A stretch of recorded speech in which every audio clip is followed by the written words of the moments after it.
Bonjour.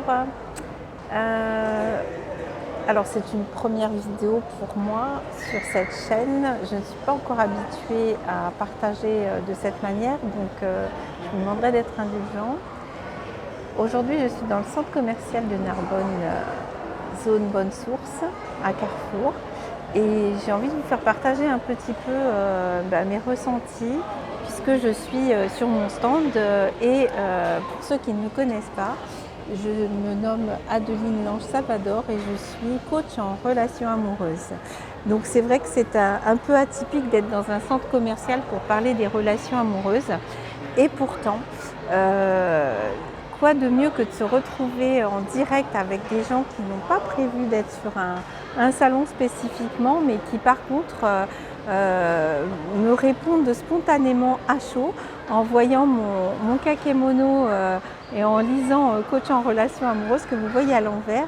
Ça les fait sourire et du coup ça me permet de leur demander un petit peu ce qui les fait sourire.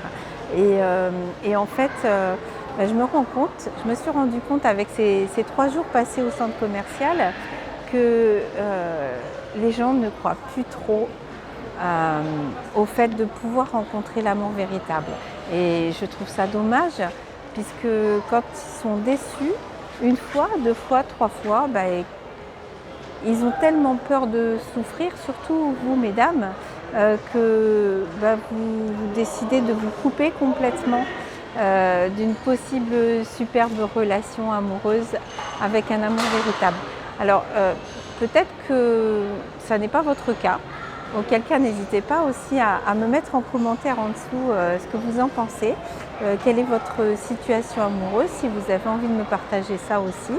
Et si c'est votre cas, moi je vous invite à me marquer aussi pourquoi vous n'avez plus envie de rencontrer quelqu'un.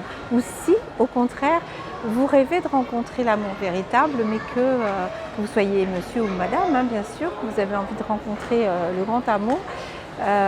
Qu'est-ce qui vous fait défaut pour le rencontrer?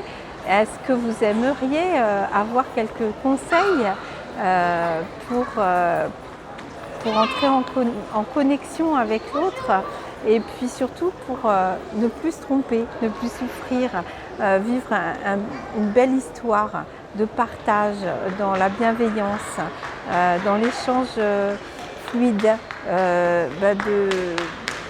de la vie au quotidien. Donc voilà, merci d'avoir été présent, de m'avoir écouté, d'avoir partagé peut-être vos réflexions sur la question. Et puis je vous dis à bientôt pour une prochaine fois.